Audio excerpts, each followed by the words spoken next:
Bapa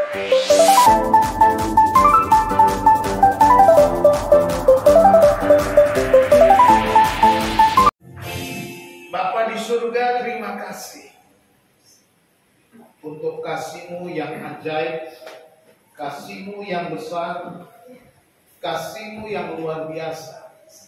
Engkau mengaruniakan anak-Mu yang tunggal, Yesus Kristus Tuhan kami, untuk tersalib menggantikan kami, mencurahkan darahnya ya Tuhan bagi kami, yang seharusnya kamilah yang digantung di atas salib. Tetapi oleh karena kemurahan-Mu, anugerah-Mu ya Tuhan, kami boleh menerima kasih yang besar, darah yang mahal, menebus dosa. Pada hari ini kami mengucap syukur, mengingat akan pengorbanan-Mu ya Tuhan. Dan saat ini kami mau bersama-sama kembali merenungkan firman Tuhan, merenungkan pengorbanan-Mu ya Tuhan di atas kayu salib bagi kami. Berbicaralah kepada kami ya Bapa, kami siap mendengar. Di dalam nama Tuhan Yesus kami berdoa. Haleluya. Amin. Silakan duduk. Selamat pagi semuanya. Shalom. Puji nama Tuhan, hari ini kita bisa berkumpul di dalam ibadah peringatan hari kematian Yesus Kristus Tuhan kita. Hari Minggu kita akan merayakan kebangkitannya. Saya harap semua bisa datang kembali bersama-sama merayakan kebangkitan, hari kemenangan kita. Saudara-saudara dikasih Tuhan, judul khotbah hari ini darah yang mahal.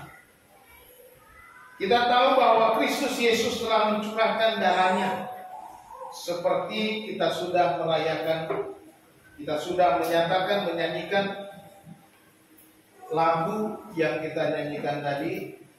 Kita merayakan hari Jumat Agung atau hari peringatan kematian Yesus Kristus Tuhan kita. Tiap tahun kita merayakan Paskah, tetapi apakah itu bermakna bagi kita? Terkadang kita merasa Natal lebih berharga, sehingga setiap kali Natal semua gereja merayakannya dengan meriah di seluruh dunia. Lampu-lampu dinyalakan di berbagai tempat. Pohon-pohon dihiasi dengan lampu yang meriah. Toko-toko juga dihiasi dengan meriah, dengan nyanyian-nyanyian Natal berkumandang di mana-mana. Tetapi ketika hari Paskah, hari kematian, 3 hari ini biasa-biasa saja, sepi, dan kita menganggap tidak terlalu penting untuk merayakan. Tetapi justru kelahiran Yesus tanpa kematian dan kebangkitannya, semuanya nggak ada arti. Natal tanpa Paskah nggak ada arti, tak bermakna sama sekali. Justru pada Paskah, pada hari kematian ini, pada hari Paskah kebangkitannya, adalah hari yang besar sekali bagi kita, yang seharusnya kita syukuri, kita rayakan, kita sambut dengan gembira, karena ini adalah hari kemenangan. Hari Natal mungkin dirayakan oleh karena kelahiran Sang Kristus itu. Sama seperti kita merayakan hari kelahiran kita. Kita merayakan hari kelahiran orang-orang yang kita kasih. Mungkin kita merayakan dengan satu pesta kecil di dalam rumah kita bersama anggota keluarga. Atau mungkin Bisa saja suatu pesta yang besar di sebuah rumah makan, di sebuah restoran, di sebuah hotel dan lain sebagainya. Demikian juga kita merayakan hari kelahiran Yesus. Tetapi Paskah seringkali diabaikan oleh kita. Hanya ucapan-ucapan selamat hari Paskah, selamat hari kematian Kristus, selamat hari hidup. Apakah maknanya bagi kita? Apakah kematian Kristus bernilai bagi kita ini menjadi penting? Saya mau supaya mulai hari ini ketika kita mengerti betapa mahalnya harga yang harus dibayarkan kepada kita, kita menjadikan kematian Kristus menjadi sesuatu yang paling bernilai di dalam hidup kita.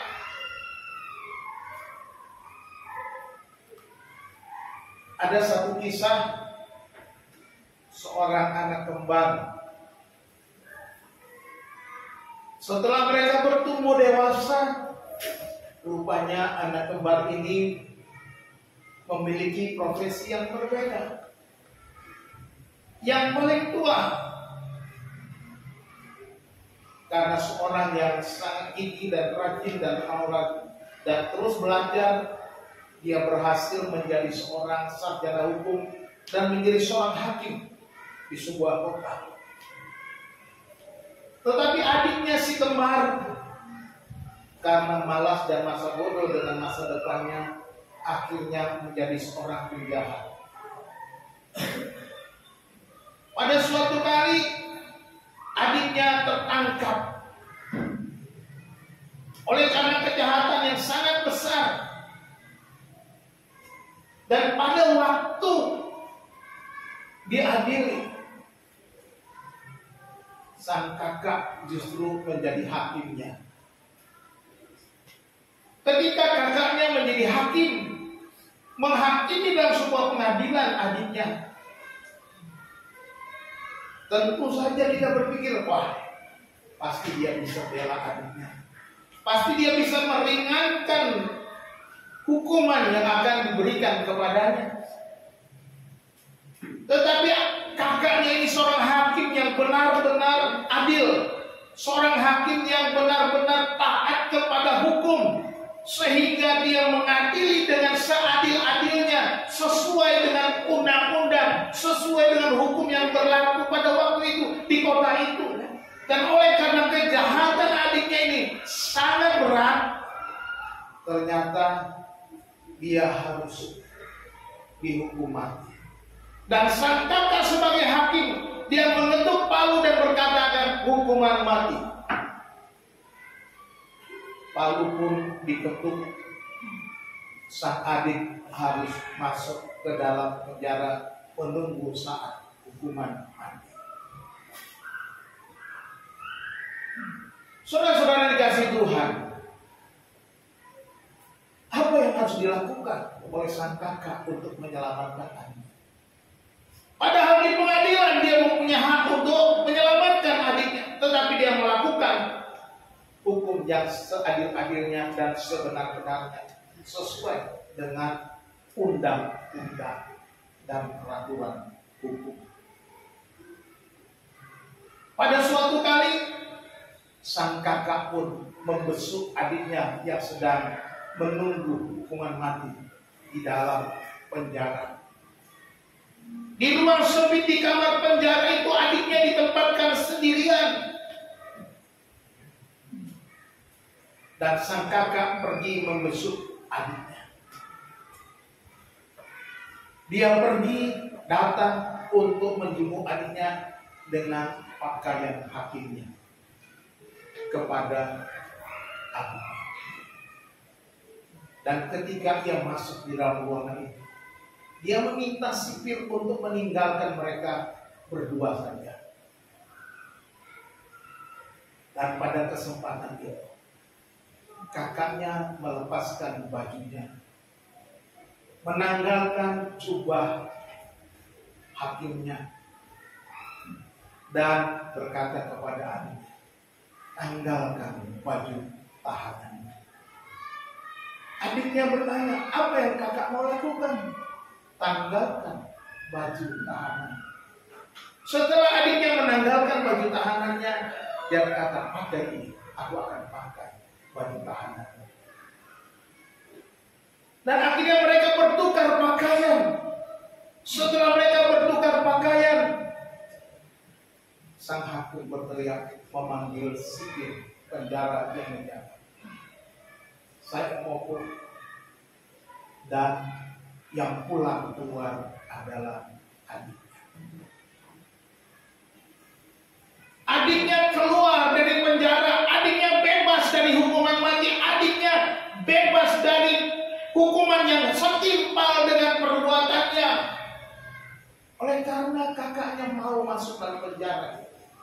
Dan akhirnya tiba hari eksekusi. Kakaknya pun mati di atas dengan sesuai dengan hukum yang sudah ditetapkan. Kira-kira seperti itulah kematian, penggantian Kristus menggantikan kita. Seharusnya saudara dan sayalah yang mati, tetapi Kristus mau menggantikan kita. Kristus menebus kita, menggantikan kita dengan membayar kita dengan darahnya di atas kayu salib. Ini yang dilakukan. Mari kita bersama-sama membaca di dalam 1 Petrus pasal 1 ayat 18 sampai ayat yang ke-20. 1 Petrus pasal 1 ayat 18 sampai dengan ayat yang ke-20. Demikian firman Tuhan.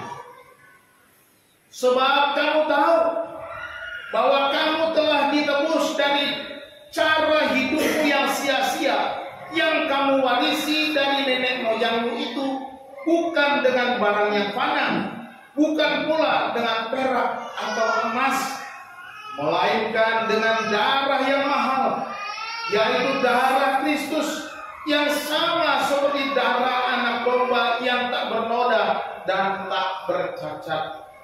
Ia telah dipilih sebelum dunia dijadikan, tetapi karena kamu baru menyatakan dirinya pada akhir zaman. Saudara-saudara yang dikasihi Tuhan, hari ini kita akan belajar bukti-bukti bahwa darah Yesus itu begitu mahal, darah Yesus itu begitu bernilai, begitu luar biasa diberikan kepada kita, sehingga kita bisa menghargai apa yang Yesus lakukan bagi kita. Ada 3 hal yang kita pelajari dari ayat-ayat ini. Yang pertama, kita belajar bahwa darahnya menebus dosa-dosa kita. Sebagaimana dikatakan di dalam ayat yang ke-18.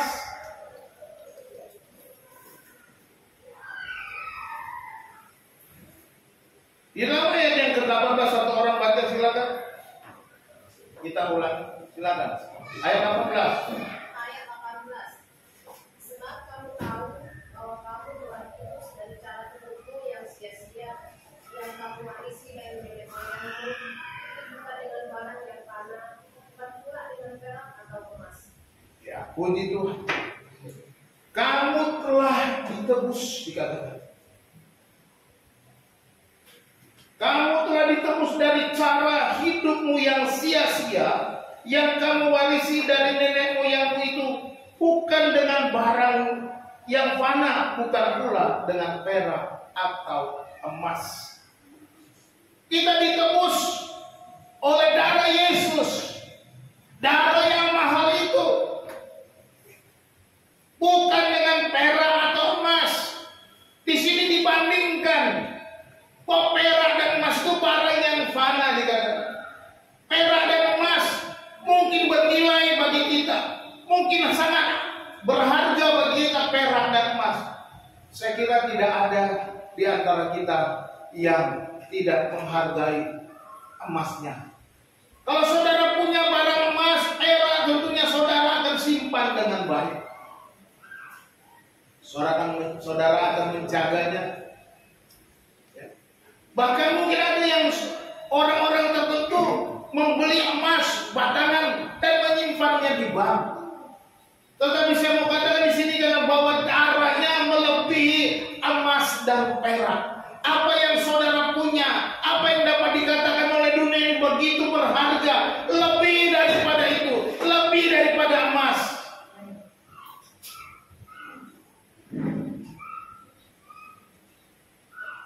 Saudara-saudara, dan ketika dia digantung di kayu salib, dia berkata, sudah selesai. Dikatakan dalam Yohanes 19 ayat 30, sesudah Yesus meminum anggur asam itu, berkatalah ia, sudah selesai. Lalu ia menundukkan kepalanya dan menyerahkan nyawanya. Artinya apa? Ketika dia membayar kita di atas kayu salib itu, semuanya sudah selesai. Semuanya sudah selesai. It is finished. Tidak ada lagi yang perlu kita bayarkan dalam penebusan itu. Tidak ada lagi yang perlu kita tambahkan di dalam penebusan itu. Darah Yesus begitu mahal, darahnya cukup, darahnya untuk kita.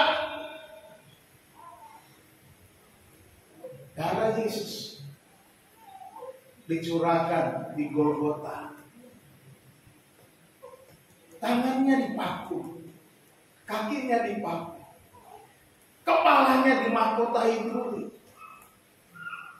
bahkan lambungnya ditikam.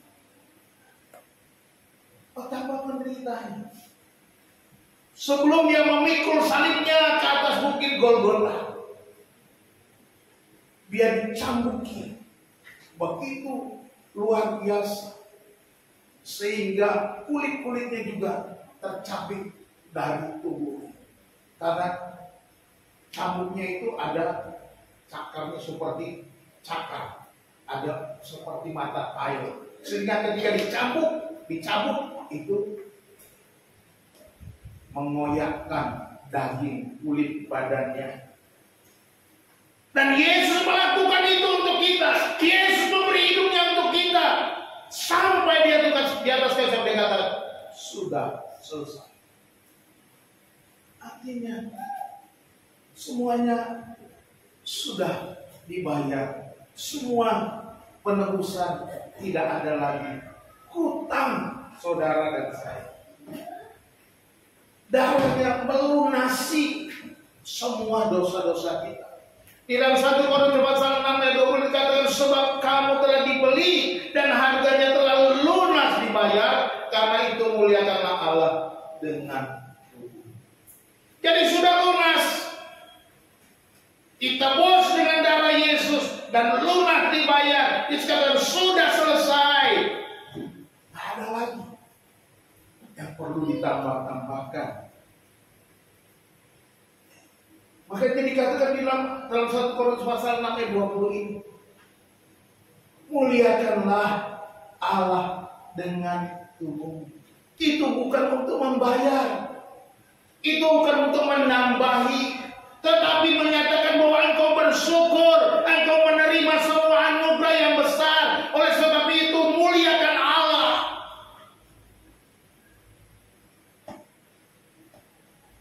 Bukan karena kebaikan kita. Efesus pasal 2 ayat 8 dan 9 bilang apa? Satu orang baca. Efesus pasal 2 ayat 8 dan ayat yang ke-9, bahwa keselamatan itu adalah pemberian Allah. Silakan dibaca. Sebab karena kasih karunia kamu diselamatkan oleh iman. Itu bukan hasil usahamu, tetapi pemberian Allah. Itu bukan hasil pekerjaanmu, bahkan apa memegahkan diri. Jangan ada orang yang memegahkan diri. Yesus membayarnya lunas.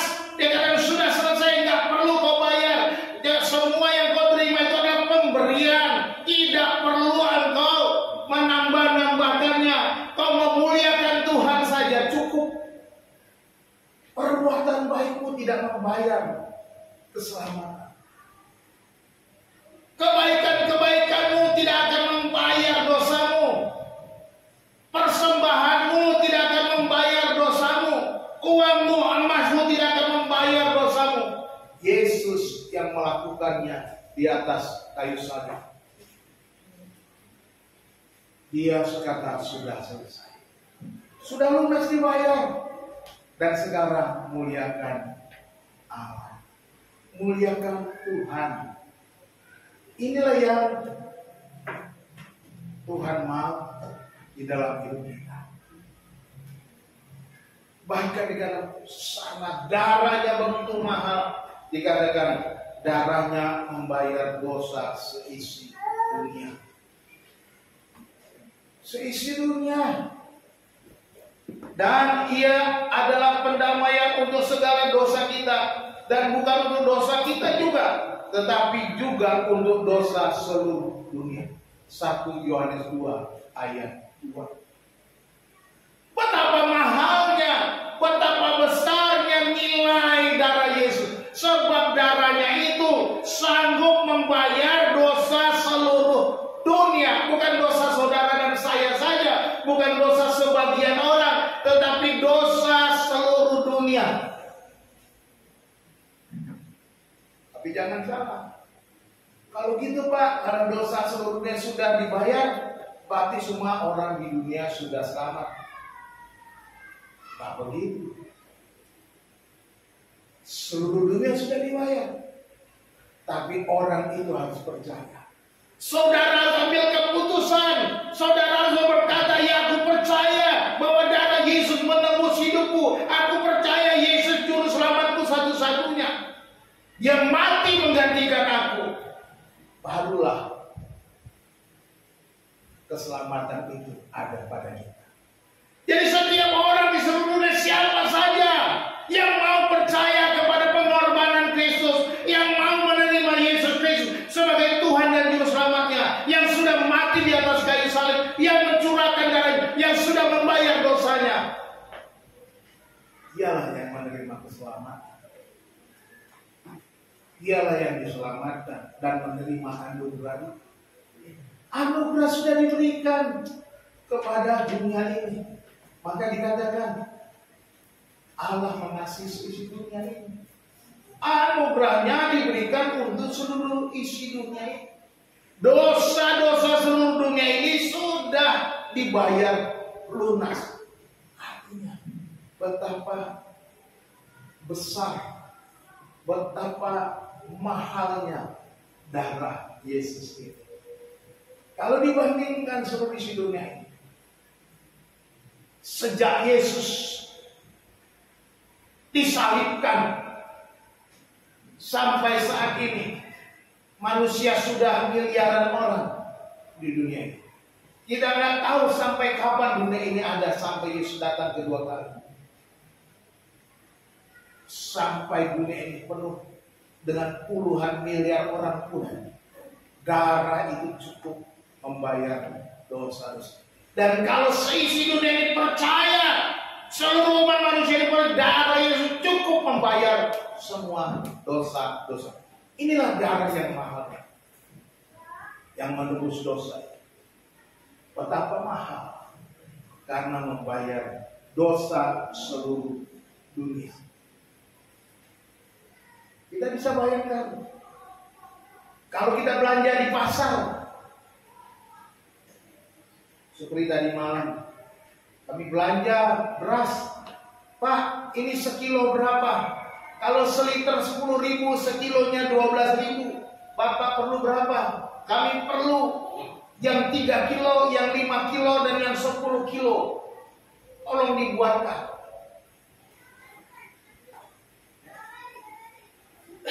Ketika saya bayar yang 10 kilo, tentunya dikalikan harga per kilonya. Berarti saya harus bayar lebih banyak.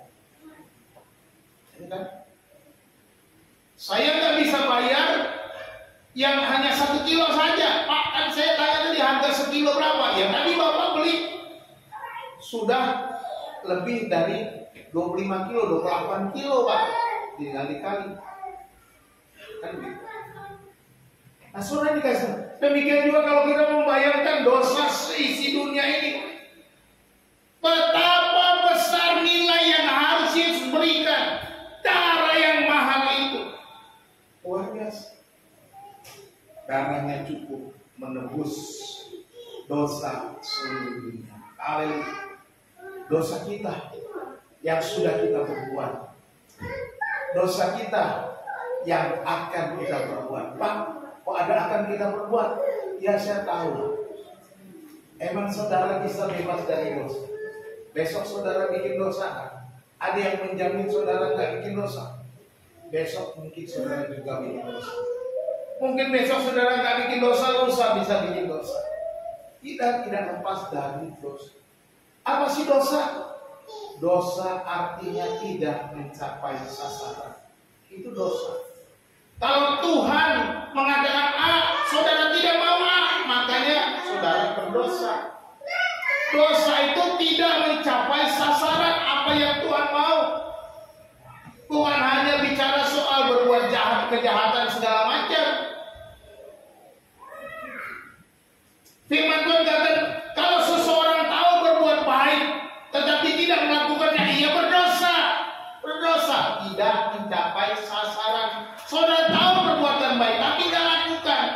Saudara meleset, tidak mencapai sasaran. Berdosa. Jadi itu dosa. Jadi jangan pikir hal-hal jahat saja yang dosa.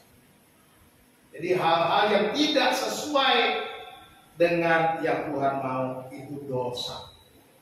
Yang kedua, darahnya mahal, sebab darahnya pengganti anak domba. Dikatakan dalam ayat yang ke-19, melainkan dengan darah yang mahal, yaitu darah Kristus, yang sama seperti darah anak domba, yang tak bernoda dan tak bercacat. Saudara-saudara, kalau kita lihat di sini digambarkan pengorbanan orang-orang perjanjian lama yang diperintahkan Tuhan agar mereka mempersembahkan anak domba untuk menghapus dosa.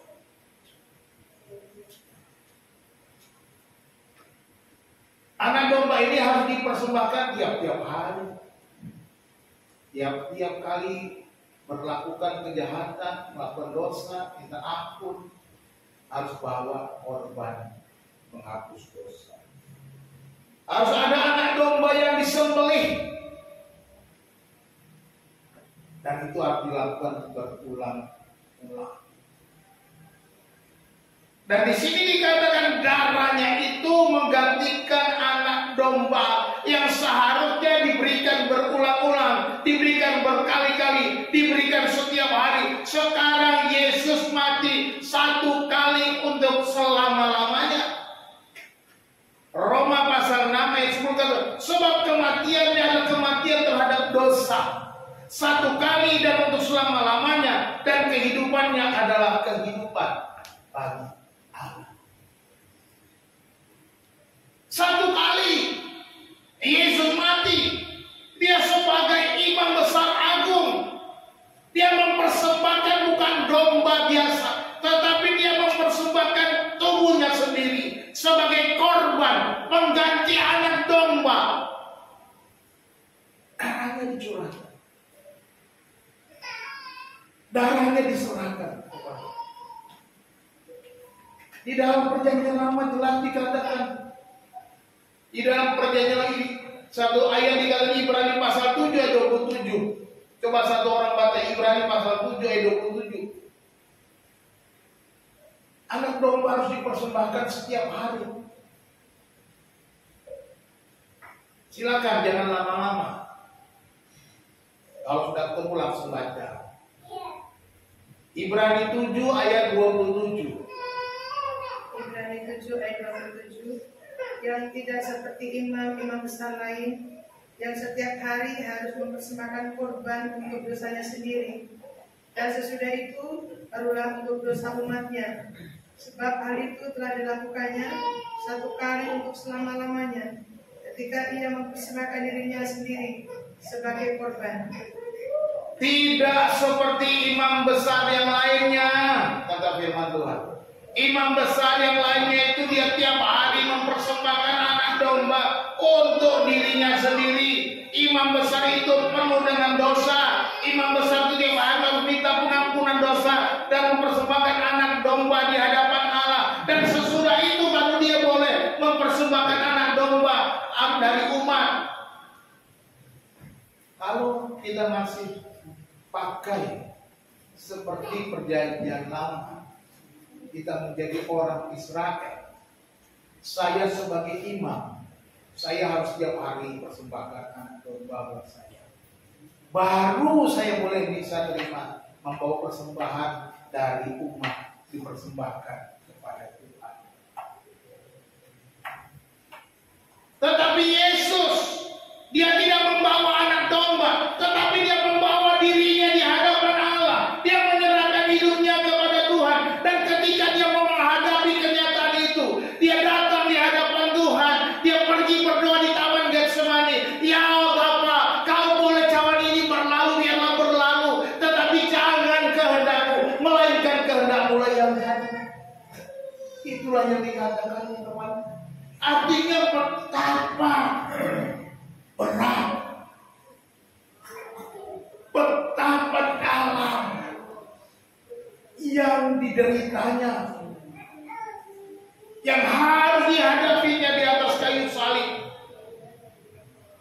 Tapi dia berkata, jangan kehendakku, melainkan kehendakmu lah yang. Jangan kehendakku ya Bapa, biarlah kehendakmu yang jadi. Dia mau taat sampai mati di atas kayu salib, direndahkan, dihinakan. Dalam Yesaya 53 dikatakan, sesungguhnya kejahatan kita lah yang ditanggungkan. Kejahatan kita, dosa kita, untuk yang harus kita terima, ditimpakan kepada Kristus di atas kayu salib. Dan dia melakukan itu. Dia persembahkan dirinya sebagai pengganti anak domba. Darah itu mahal. Darah yang luar biasa, bukan lagi anak domba. Dan ketika dia mempersembahkan dirinya satu kali saja dan tidak diulangi lagi, dan itu untuk selama-lamanya, kematiannya atas dosa, kematiannya atas segala dosa-dosa kita. Satu kali untuk selama. Betapa mahal darah Yesus. Darah Yesus yang mahal itu adalah darah Sang Kristus kita. Jelas sekali yang ayat 19 itu dikatakan, melainkan dengan darah yang mahal itu darah Kristus. Darah Kristus Sang Mesias yang diurapi. Saudara dikasih Tuhan, kita mungkin mendengar nama Kristus biasa saja, tetapi saya mau saudara mengerti betapa dalam nama Kristus itu. Kristus dalam bahasa Yunani-nya, Mesias dalam bahasa Ibrani-nya, atau artinya itu yang diurapi. Ketika bicara Kristus, ketika bicara Mesias di tengah-tengah bangsa Israel, ini begitu bernilai. Ini ada Sang Raja segala raja, Raja yang akan datang, yang memerintah, yang membawa damai sejahtera, yang akan memberikan kesejahteraan bagi umat. Yang memerintah. Inilah Mesias itu. Bukan sekedar dia orang-orang biasa. Ya, bagi orang Israel ketika bicara Mesias. Itu sebabnya bangsa Israel sampai sekarang menolak Kristus sebagai Mesias. Karena bagi mereka Mesias seharusnya tidak mati. Tetapi Kristus itu adalah Mesias sendiri yang mati untuk dosa-dosa. Dia seorang raja. Dia seorang yang berasal dari sorga. Ini yang harus kita mengerti. Dia datang dari sorga menjadi raja segala raja. Seorang yang diurapi oleh Tuhan. Yang dipilih menjadi pemimpin atas dunia ini. Kita percaya bahwa Yesus akan datang kedua kali. Menjadi raja segala raja yang akan memerintah atas dunia menjadi raja. Ketika dia datang, dia akan memerintah di bumi selama 1000 tahun, menjadi raja segala raja. Itu yang dijanjikannya, itu yang dikatakannya, itu yang dikatakan bahwa dia akan datang kembali. Hari Minggu kita merayakan kebangkitannya, dan ketika dia bangkit dari orangnya, dia akan datang kembali. 40 hari kemudian kita merayakan kenaikannya, ya. Kenaikannya ke surga. Nah, saudara-saudara dikasih Tuhan, inilah darah yang mahal, darah Kristus sendiri, darah Yesus dan darah Kristus, darah Sang Mesias, darah Sang Raja di atas segala raja. Betapa mahal, Raja yang besar turun ke dunia menjadi hina, mati di atas kayu salib. Siapa yang mau melakukan itu? Siapa yang mau melakukan untuk dihina serendah-rendahnya? Hanya Yesus saja.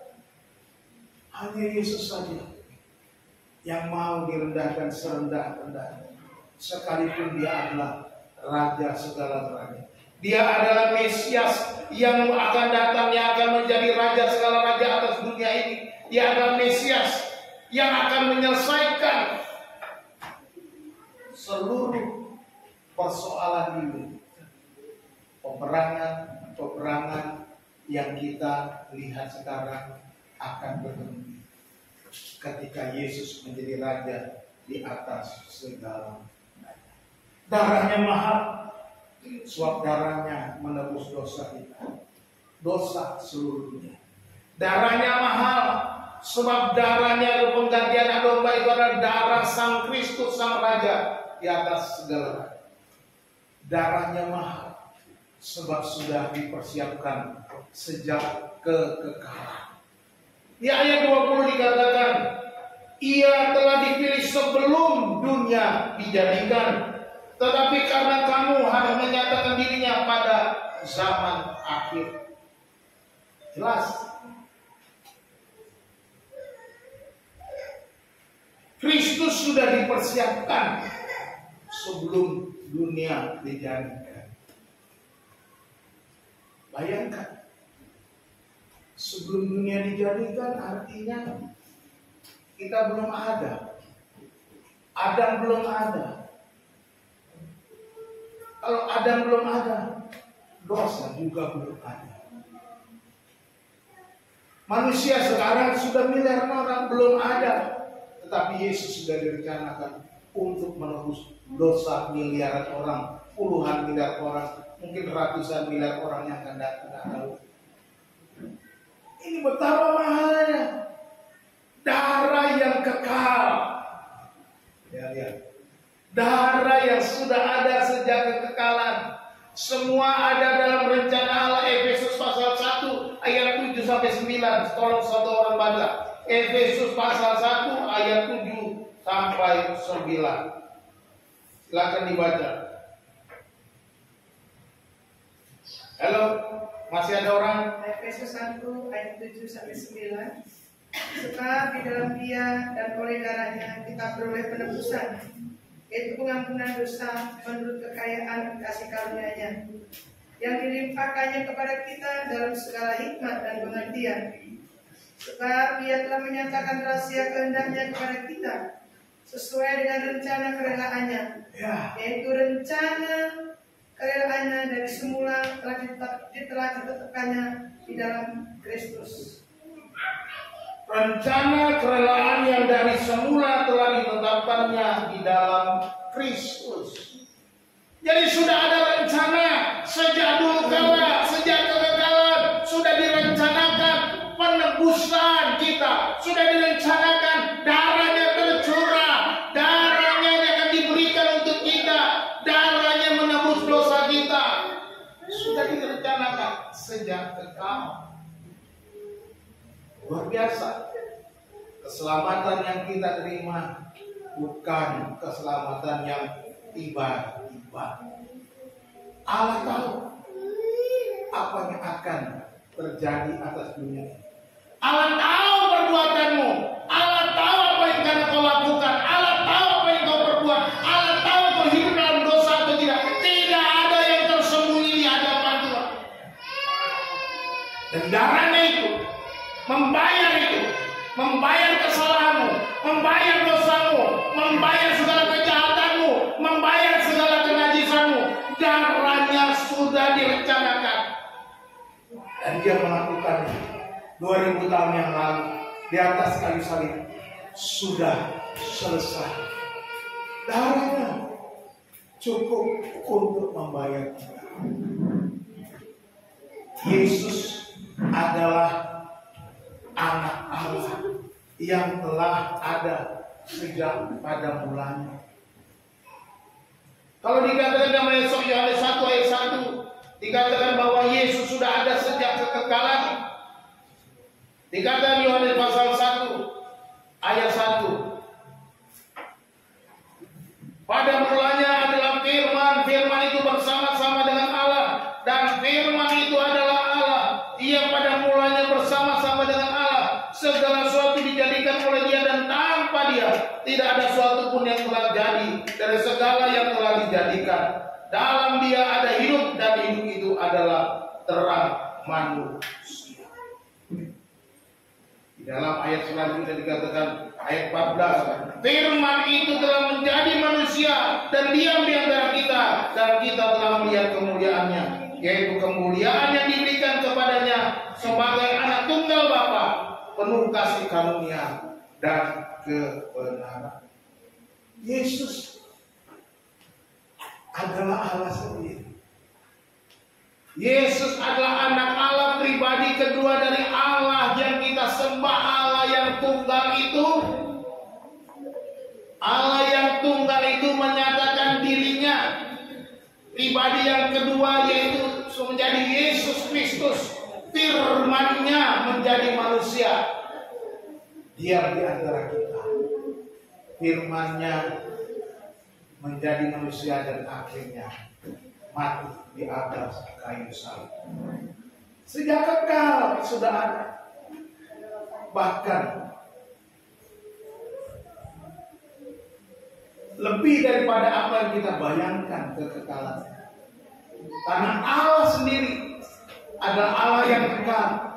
Demikianlah Yesus Kristus adalah Allah yang kekal, yang sama. Darahnya sudah dipersiapkan sebelumnya. Darahnya sudah dipersiapkan. Dan di dalam merencanakan itu Allah melakukannya dengan luar biasa. Saudara dikasih Tuhan, di dalam setiap kehidupan kita, dalam keluarga mungkin tentunya kita punya rencana. Ya. Atau dalam pribadi kita punya rencana. Ketika kita membangun rumah tangga, kita punya rencana. Kita pun memperhitungkan, saya mau buat ini dan ini segala macam. Atau kita punya rencana, oh saya mau tahun sekian saya mencapai ini, dan lain sebagainya. Lalu kita pun mulai melakukan apa yang harus kita lakukan untuk mencapai semua rencana itu. Kita akan melakukannya dengan penuh kehati-hatian. Betul?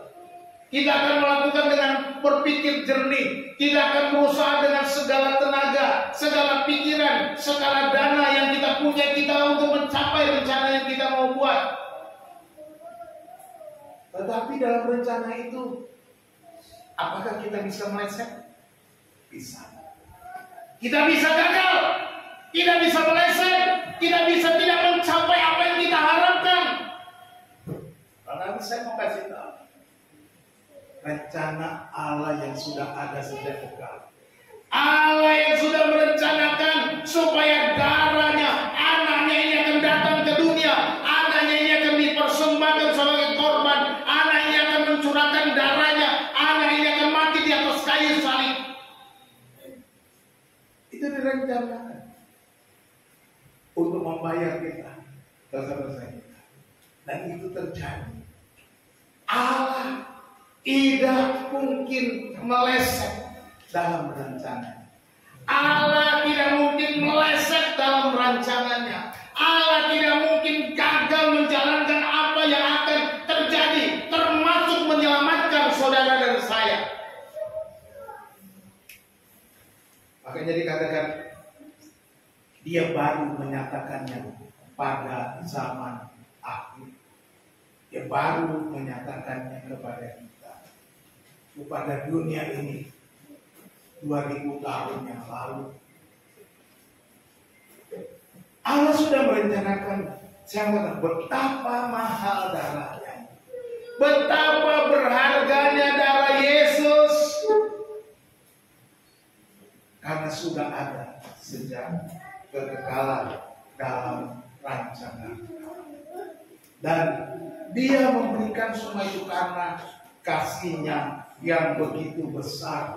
Mari kita baca bersama-sama Yohanes 3 ayat 16. 1, 2, 3. Karena begitu besar kasih Allah akan dunia ini, sehingga Ia telah mengaruniakan anaknya yang tunggal, supaya setiap orang yang percaya kepadanya tidak binasa, melainkan beroleh hidup yang kekal. Haleluya.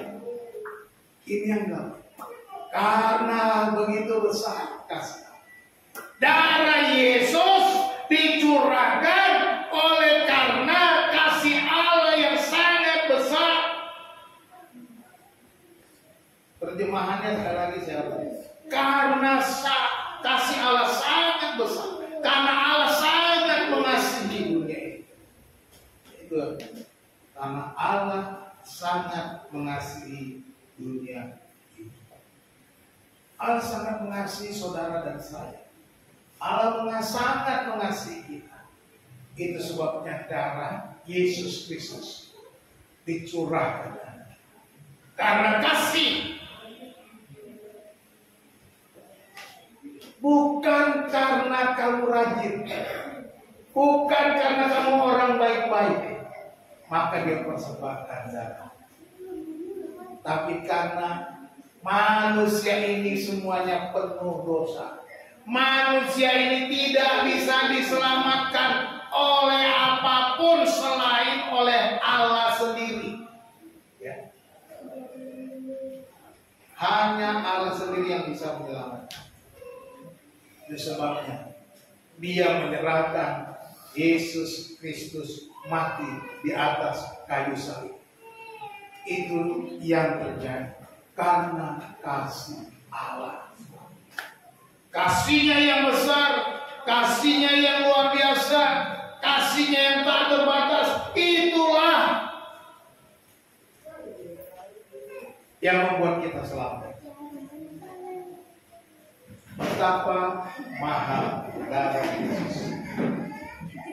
Kita tadi sudah nyanyikan, terlalu besar kasih-Mu Bapa, pengorbanan yang Kau berikan bagiku, terlalu mahal darah-Mu Yesus, tercurah untuk menebus hidupku.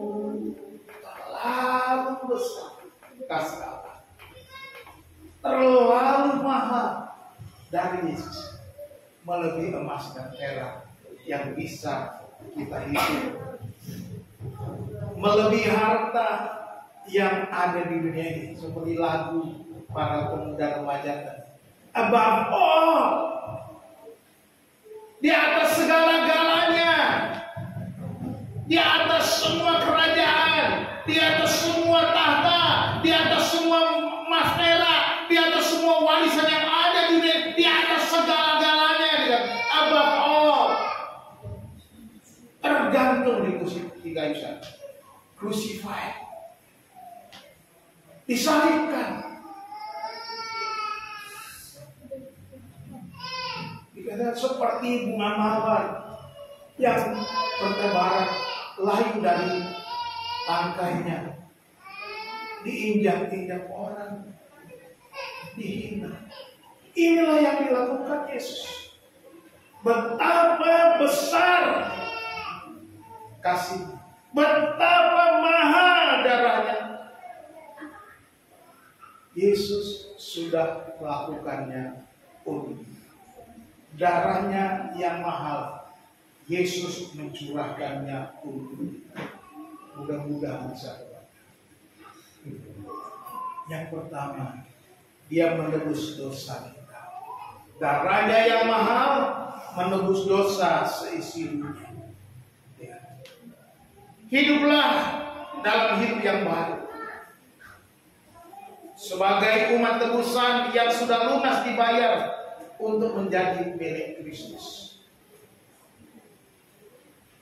Kita sudah digantikan. Kita sudah bebas dari penjara.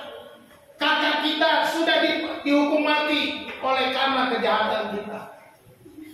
Yang seharusnya tidak menanggung kematian. Seperti ilustrasi saja di awal. Yesus sudah melakukan. Sekarang hiduplah sebagai manusia baru. Kita tahu bahwa darah yang malah menggantikan anak domba. Darah Kristus sendiri. Seperti Kristus mempersembahkan darahnya sebagai imam besar agung, melayani apa yang harus dia lakukan. Satu kali untuk selamat. Sekarang kita, mari kita melayani Tuhan yang sudah mempersembahkan dirinya sendiri untuk kita. Satu kali untuk selamat. Apakah kita mengabaikan pelayanan Kristus? Kalau Kristus mau melayani kita, mari kita melayani Dia. Darahnya mahal, sebab darahnya disiapkan sejak kekekalan. Oleh sebab itu, saudara dikasih Tuhan, hargai hidup Anda dengan menjadi anak-anak Allah yang kekal dengan cara hidup kerajaan Allah. Hargai hidupmu, sebab keselamatanmu sudah dipersiapkan, direncanakan sejak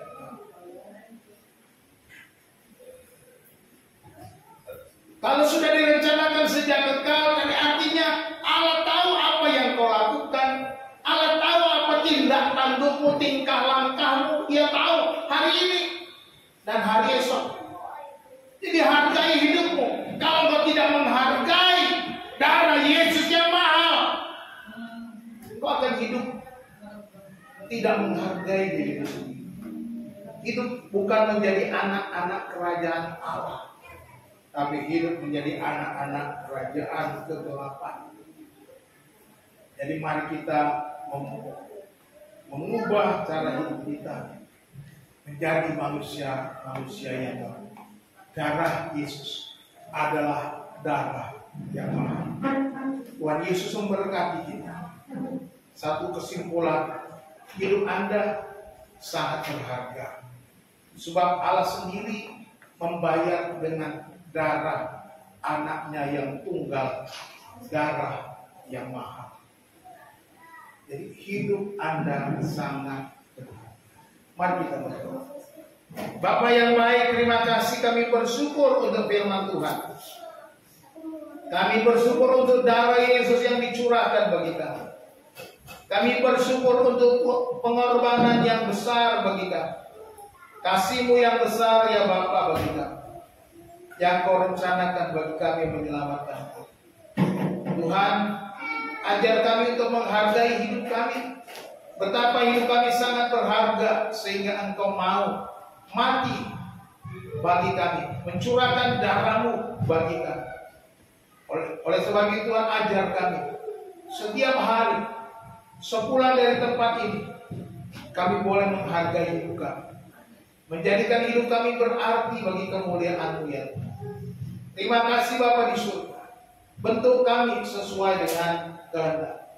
Tambahkan iman kami Tuhan, supaya kami dapat bertahan di dalam setiap pencobaan yang kami hadapi.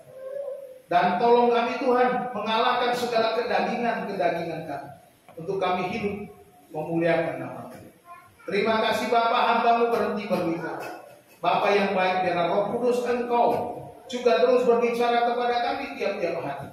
supaya kami boleh memuliakan membesarkan nama. Terima kasih ya Tuhan, kami berdoa mengucap syukur di dalam nama Yesus Kristus Tuhan dan Juru Selamat kami. Haleluya. Amin.